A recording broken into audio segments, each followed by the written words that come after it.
Okay, so guys, our beautiful Violet is ready to come in. So she's just gonna dance to the music while the violin still warms up. And I would love you guys to just stand up and clap and dance and welcome her as she walks on the red carpet. Um, DJ, thank you guys. Okay, guys, let us all get up and welcome our beautiful Violet, a woman of faith.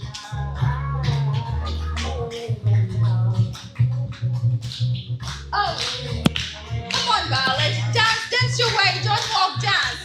Yes, there you go. Come on, sister.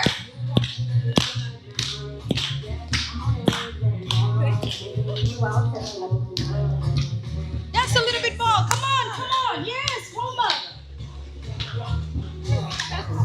All right. Thank you so much, Jack.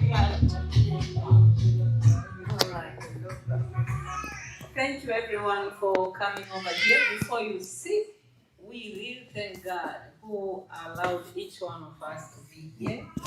And I'm so honored to see all beautiful faces. It's wonderful for you to be here.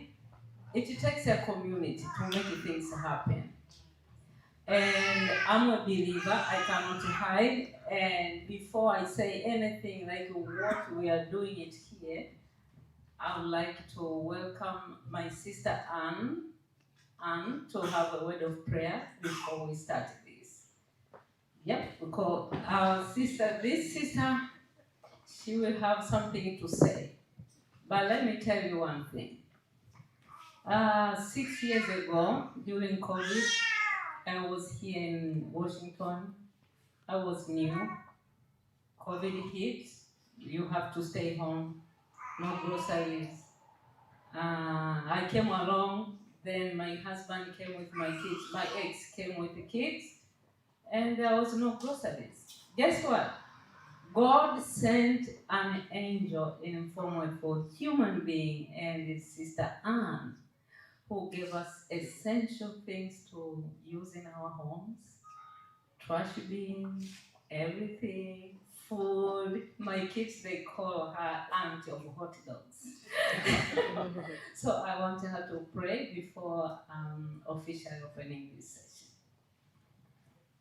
Let us pray. Father, in the name of Jesus, we come before you this evening. We want to praise you, we want to honor you, we want to glorify and thank you for this day. This is a wonderful day that you have made. We shall rejoice and be glad in it. Father, you know why we are here today, to uplift our sister Violet as she launches this non-profit. Lord, it was your vision, it was a vision from you, and here we are celebrating the day that it will come to fruition. Father, we ask that you will bless us as we go forward, as we start this program, that you're going to go ahead with us. Those who are still coming, we ask that you bring them safely. Those who are here, we thank you for everyone, each and every one of us who is here. And we glorify thy name. Father, we pray that whatever else that is ahead of us, we just commit it into our mighty hands. And may at the end of the day, may we say, you be glorified. For you alone are our God, and you alone are the Creator, and you alone are to be worshipped. We praise you, we thank you, and we honor you. For it is in Jesus' name we pray. Amen. Amen. Amen. Yes, Sita, thank you so much for your time. And I'd like to, things are happening in life, very unpredictable. Nobody knew, like, who will not make it at 3 p.m. in this room. So I want to apologize. We are all human beings. We don't know what is happening next day, if the traffic will be heavy or somebody will get sick. But all in all, we are here and we are so grateful. And thank you for your presence. And the main reason we're here, because there was a vision in my heart. Before I came to America, I was helping kids in Africa. Up to now, there are 250. And when I came here when I started my business and as a caregiver, down the road, I saw there is a need. Myself as a survivor, and now I'm a thriver of domestic violence. My story takes 4 hours for you to understand. But I want to tell you domestic violence is real, and people die, and people they are suffering. Most of them they are not talkative. They don't talk because it's internal wound. Even me during those times, 2.5 years, I was not talking because I was under the situation because I was really happy. So I want to tell you, unless you undergo something in the journey, then you have something to say. Because the journey you cannot copy and paste. It's a unique experience. So I have a call to help those who are in need. And I know I cannot do on myself. Those days, it was 2023. It's when I started this non-profit. And now it's 2026. Guess what? I just put under the table. I was reporting no business for 3 years. But down the road, I met a beautiful sister. Her name is Alice. You're going to see her. She launched her non-profit, Blossom Beyond Abuse.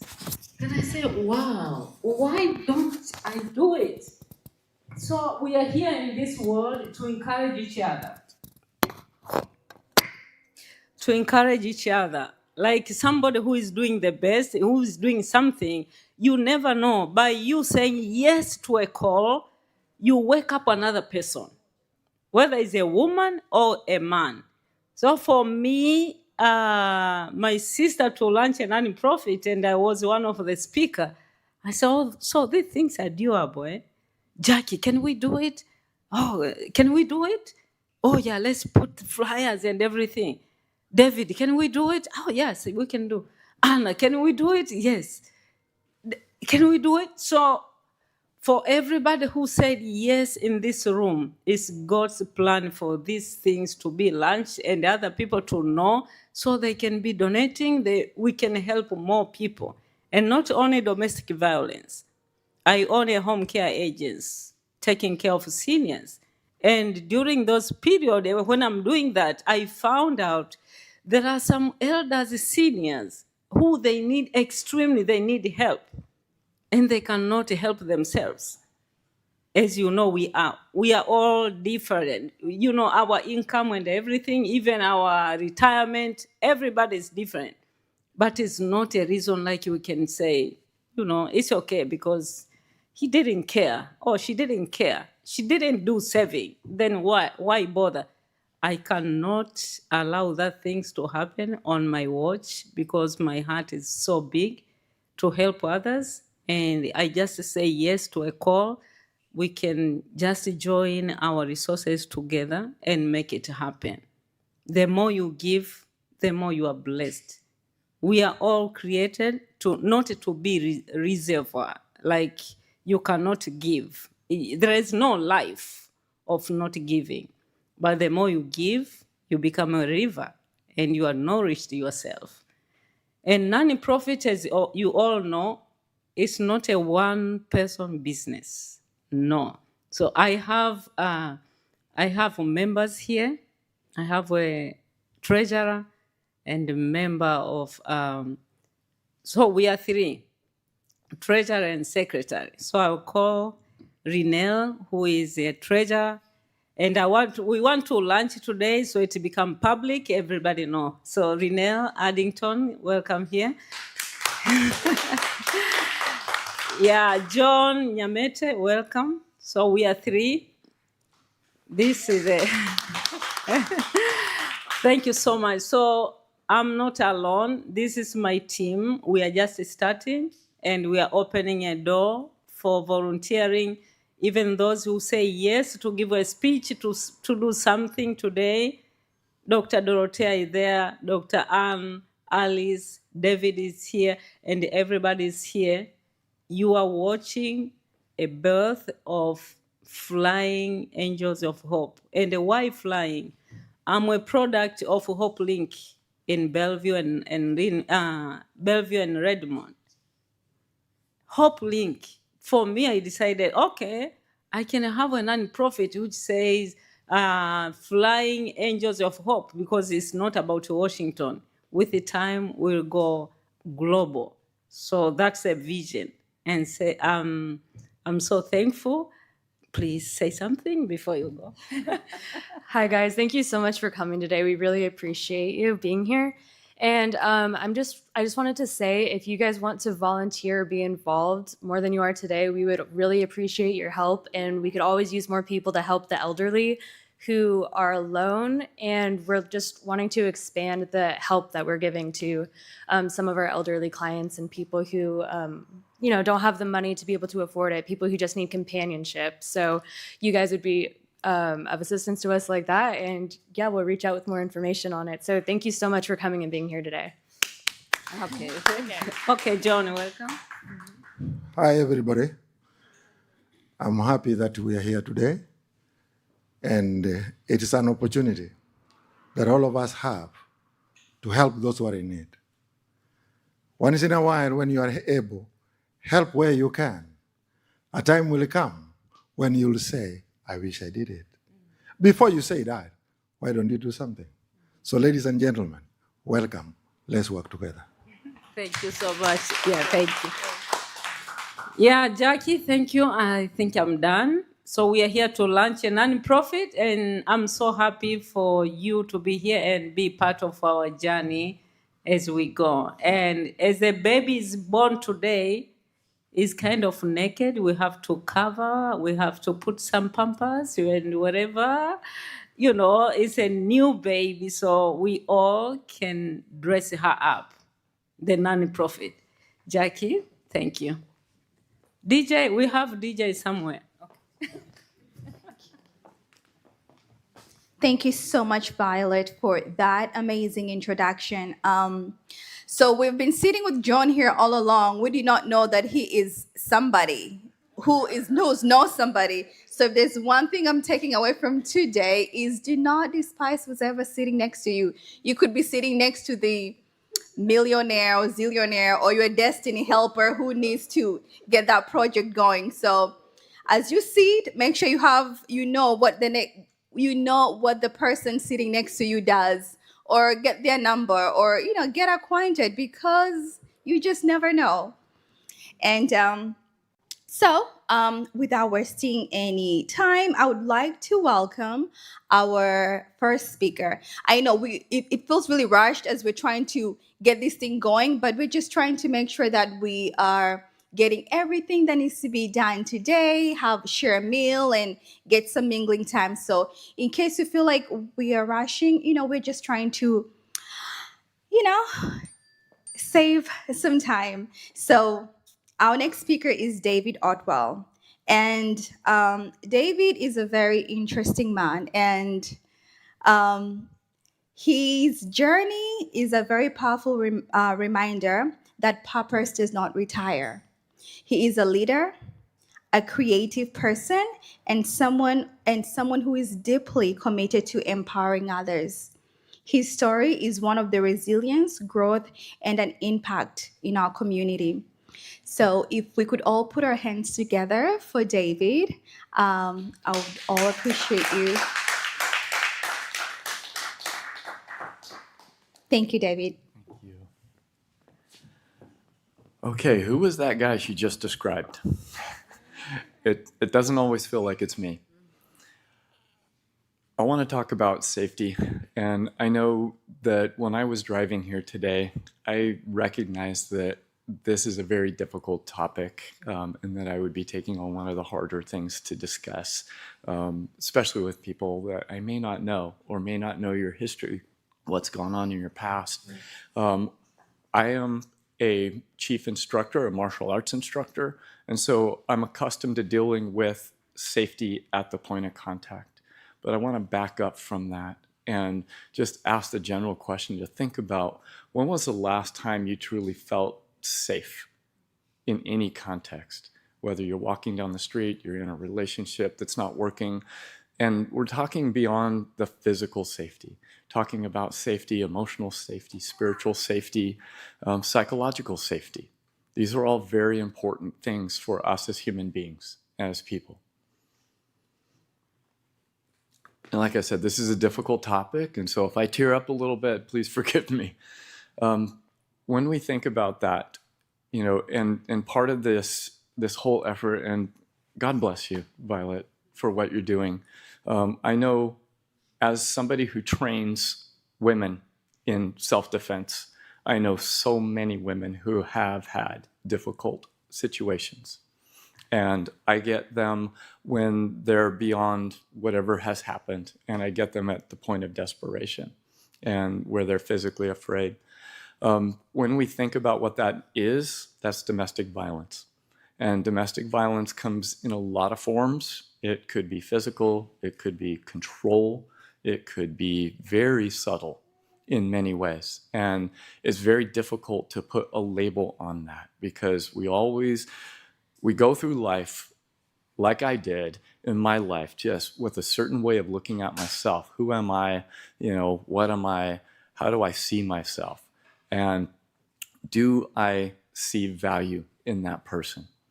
And where we've had that value crushed out of us, we give in to letting go of our safety and security. And I want to just tell a little story. Even though I am not a survivor of domestic violence, nothing like that has happened to me. I told Violet a story about something that did happen to me that she felt would resonate very well in this context, because my story of terror was 3 years ago. I was told that I had less than 6 months to live. And that was my own body doing something terrible to me that was going to take me out in a heartbeat. When I started to tell people, and this is part of what I want to convey, is tell people what's going on, what's happening, share. Don't do this alone. I faced something that was quite terrifying and I thought would be the end of me. But when I started to tell people, out of the woodwork came clients, friends, family, and I couldn't believe it. They would tell me the impact I had on their lives in a way that went far beyond anything I would have ever allowed myself to believe. I would not allow myself to believe that I could have that kind of impact on other people.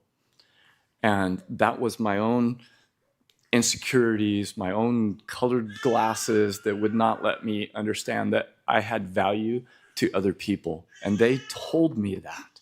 So what happened to me was I was diagnosed with a very dangerous and deadly aneurysm, which is for those who don't know what an aneurysm is, it's something that can kill you instantly. It's in the brain. It's a blood vessel that will explode and kill you. And I was told that I had very little time. When you start to tell people that, and people who care about you, they came out of the woodwork and started to tell me, I faced something terrible. And this is something that I say, for a person experiencing domestic violence, loneliness, isolation, any of those kind of things, reach out. There is somebody out there who can lift you up. These people came to my aid spiritually and psychologically and made me face something that was so terrifying to me with no fear. By the time I got there, I felt like, my God, this aneurysm was a gift. I was going to go the rest of my life oblivious. And so it was a gift. It woke me up to the fact that I've been more successful personally in a way that was meaningful to me than I ever would have imagined, because I reached out and got help. In the same way that somebody experiencing, pain in a relationship, reach out, get help. The beauty of that was the gift. The lesson, and this is what I want to convey, is say something. If you see it, if you hear it, if you're experiencing it, say something. You have no idea. And Violet, you are going to touch so many lives through this, and you won't even know the full extent of the impact that you will have with this. Say something, because when you say something, that allowed me to face something that was so horrifying to me that I honestly faced surgery with a smile, knowing that if I went to go meet God now, that I've lived the life that I was meant to live, and I was very, very happy. Didn't mean that I wasn't afraid of being not me after somebody's playing around in my head, but the idea is, say something because you don't know the impact you will have on somebody else. I had no idea. And so, Violet, I'm going to say something to you. This is amazing. Thank you. This is absolutely amazing. And I want to just sum up. There are resources out there, whether it's, have a friend, make sure you say something, have that person you can connect with.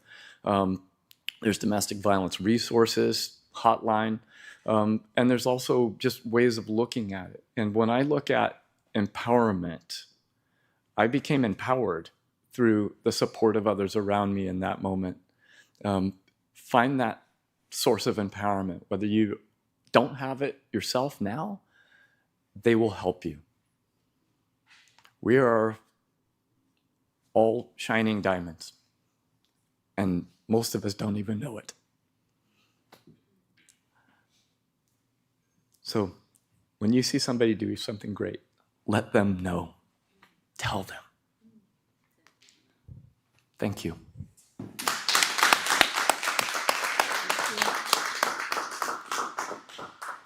Thank you so much, David, for that amazing, heartfelt speech. Thank you for reminding us that we are not here to do life alone. Thank you for reminding us that it's okay to be vulnerable and it's okay to trust somebody.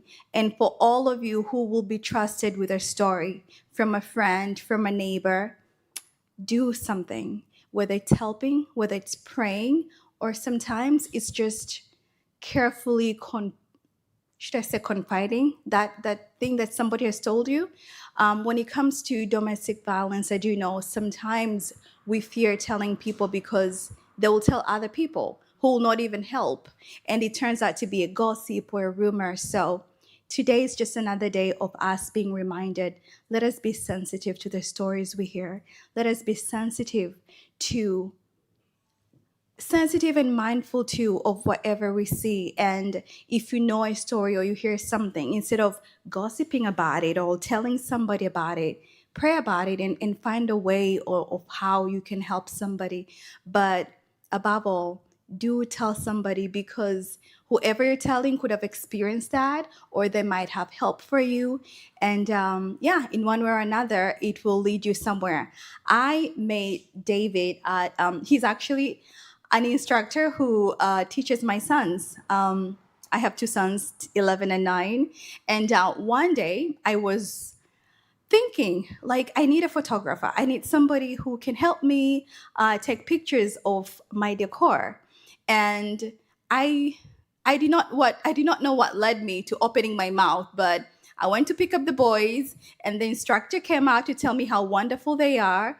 And I don't know. I don't even know how it started, but I blurted out like, hey, I'm looking for a photographer. And he tells me I am a photographer. And we talked, and he just became a wonderful person in addition to the family, and then got connected to Violet. But again, what I'm trying to say is speak up. Don't hold it in. We are not created to do life alone. And in case you're afraid of saying, just ask God. Tell him, please show me the people around me that I could trust. So we are going to welcome our second speaker, who is Dr. Ann Okpara. She is a woman whose life reflects faith in action, compassion in service, and excellence in everything she does. Truly, I'm not exaggerating on this. She is a healer, an educator, and a pillar in her own community. She represents what it truly means to live a purposeful life. Ladies and gentlemen, let us welcome Dr. Ann.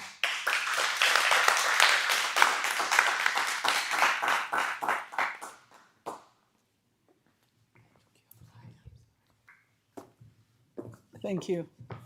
David, you're right. I don't know who that woman is.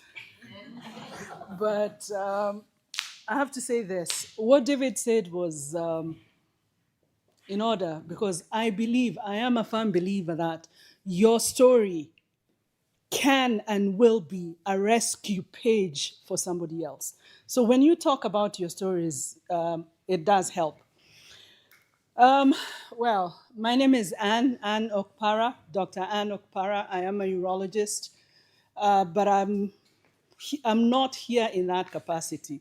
I am here as a friend and as a sister to Violet, who we met 6 years ago. Okay, all right. And the way we met was very interesting, as she said.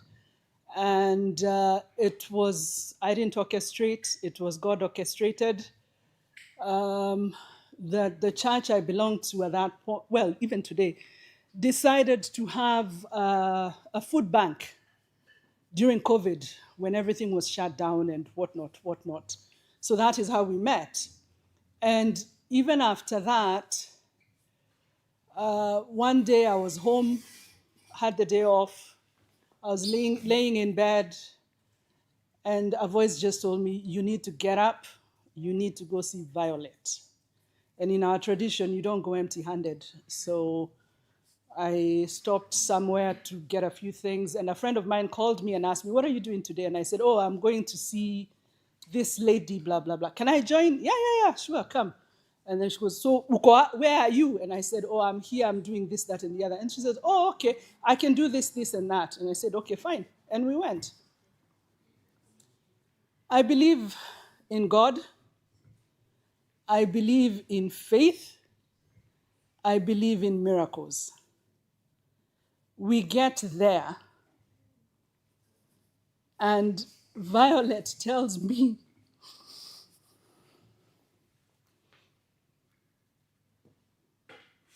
that they woke up that morning, they had nothing to eat, and they wanted to teach their children faith. And they did their Bible study, they did their devotion, and they told their children, the Lord will provide.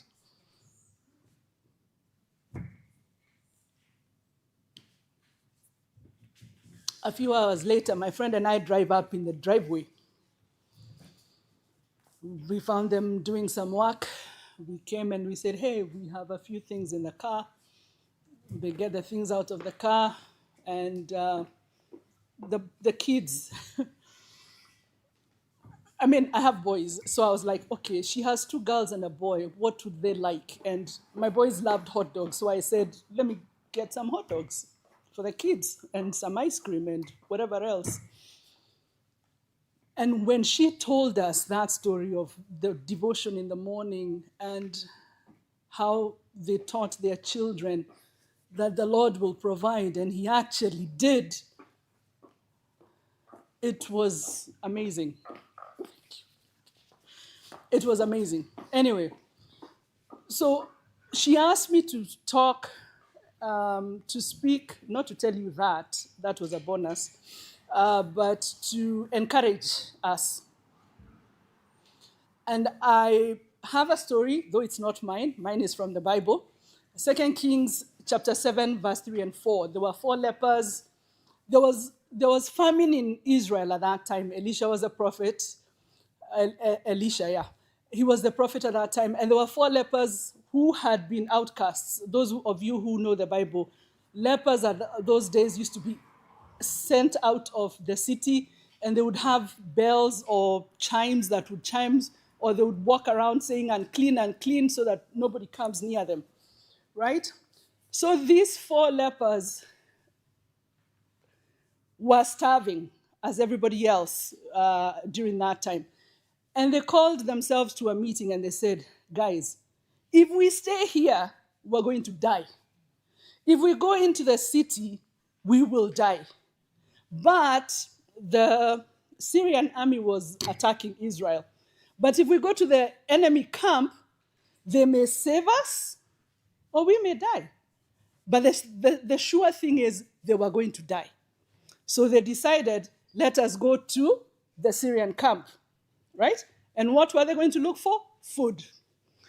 So as they are going, making the noise unclean and hitting the chimes and everything, the Syrian army heard them coming, but they thought they had chariots and horses, and they ran off. They abandoned their camp, right? When the 4 lepers got there, they found the enemy camp deserted. They went into the first tent. They found food, they found drink, they found gold, they found silver, they found cloth. But why did the lepers go? Because they were hungry. What took them to the enemy camp was looking for food. They were looking for something to eat. But here they are. They not only found food, they found drink, they found gold, they found silver, they found cloth. Right? They ate to their fill, they drank to their fill, they took the gold, the silver, and the cloth, and they hid it. They went to the second camp, and the same thing. And then they realized, if whatever we are doing is not right, we need to let the other people know. Because remember, there was a famine in the land. So they went back to the gates of Samaria to let them know that the enemy camp is empty and it is full of food, it is full of drink, it is full of gold, silver, and cloth. And the famine was no more because that happened. I tell you that story to say this. When we came, I'm looking around and majority of us are immigrants. When we came from wherever we came from, we were coming to the land of opportunity, right? We were coming because we knew if we stayed there, we would not make it in life. We wanted something better for ourselves, for our children, for our families, right? So we came over, right? We come here and we realize we have to work hard for what we do. And we come here and we are told, oh, you have to do caregiving. All of us go do caregiving. Some who are brave enough and call themselves into a meeting and they decide, if we stay in caregiving, we will either die or not prosper or not ABCD. So they venture out. They take a risk. The lepers took a risk, right? And they found more than what they were looking for. They were looking for food.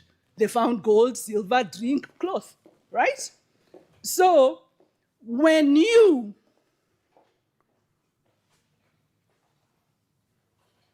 want more for yourself, for your family, you take a risk. But before you take a risk, Violet said one thing, that her friend Alice started a non-profit, so she decided to launch. But I can tell you it was launched 3 years ago, right? You're just bringing it to the world now, right? Okay. Before you started your non-profit, ulijiita kwa kamkutano, you called yourself in a meeting and said, if I stay in caregiving, it will not prosper. Oh, the light is not following me. Oh. If I stay in caregiving, I am not going to prosper. So you called yourself to a meeting, you decided this, that, I am stepping out in faith. And what else have you done? You have called us to tell us what you have done, right? So good news, when you step out in faith and good things happen, you share the good news. You encourage each other. We all move. We are not climbing a mountain that has a peak. This mountain has a flat top. There is space for all of us. There is space for all of us. Don't go up alone. Carry your people. Carry your friends. Carry your enemies also. Because I can assure you, your enemies are your greatest cheerleaders. Because they will be looking to see what you've done, what you haven't done. Huh? They will be looking. So carry everybody with you. Don't leave anybody behind. And I am telling you, when you share what you're doing, the success you're having, when you share your story, you're encouraging somebody else. Right? And again, it is a flat mountaintop. There is space for us all at the top. So please, let us support each other. Let us support each other. Thank you, Violet, for allowing us to come and support you. And thank you all for coming.